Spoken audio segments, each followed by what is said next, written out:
ஆசிரியர்கள் அனைவருக்கும் வணக்கம்.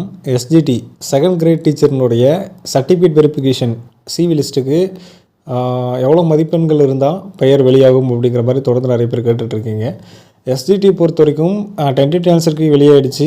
இதுக்கான ரிசல்ட் வந்து பார்த்திங்கன்னா ஏப்ரல் மாத இறுதிக்குள்ளாக, அதாவது 4வது வாரத்தில் வந்து பார்த்தோன்னா ரிசல்ட் வெளியாகும் அப்படிங்கிற மாதிரி எதிர்பார்க்கப்படுகிறது. அதனை தொடர்ந்து அடுத்தடுத்த ப்ராசஸாக சர்டிஃபிகேட் வெரிஃபிகேஷன், அதுக்கப்புறம் கவுன்சிலிங் ப்ராசஸ் வந்து நடக்கும். அதன் அடிப்படையில் பார்க்கும்போது நிறைய தேர்வு எழுதிட்டு வெயிட் பண்ணிகிட்ருக்கீங்க. சர்டிஃபிகேட் வெரிஃபிகேஷனுக்கு எவ்வளோ மதிப்பெண் இருந்தால் எங்களுக்கு வந்து எங்களோட பெயர் வந்து இடம்பெறும் அப்படிங்கிற மாதிரி கேட்டுட்ருக்கீங்க. ஆக்சுவலாக சர்டிஃபிகேட் வெரிஃபிகேஷன் பொறுத்த வரைக்கும் ஒரு ரேஷியோ அடிப்படையில் தான் வந்து பார்த்தோன்னா கூப்பிடுவாங்க. ஒரு போஸ்ட்டுக்கு இத்தனை பேர் வந்து சர்டிஃபிகேட் வெரிஃபிகேஷனுக்கு கூப்பிட்றோம் அப்படிங்கிற மாதிரி தான். அந்த வகையில் பார்க்கும்போது 1:1.25 அப்படிங்கிற ரேஷியோ அடிப்படையில் தான் நமக்கு இந்த எஸ்ஜிடிக்கு சர்டிஃபிகேட் வெரிஃபிகேஷனுக்கு வந்து பார்த்தோன்னா கூப்பிட போகிறாங்க.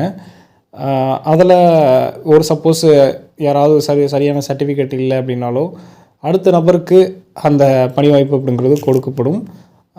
இதில் மதிப்பெண் வாரியாக நீங்கள் பார்த்தீங்க அப்படின்னா எவ்வளோ மதிப்பெண் இருந்தால் எங்களுக்கு பாசிபிலிட்டி இருக்குது அப்படின்னு பார்த்தீங்கன்னா, ஒரு 85 எபோவ் இருந்தீங்கன்னா இப்போ வரைக்கும் நீங்கள் சர்டிஃபிகேட் வெரிஃபிகேஷனுக்கு கூப்பிடப்படுவதற்கான வாய்ப்புகள் இருக்குது. பட் ஜாப் கன்ஃபார்மாக அப்படின்னா அது நமக்கு தெரியாது. ஏன்னா சர்டிஃபிகேட் வெரிஃபிகேஷனுக்கு எல்லோரும் கூப்பிடுவாங்க.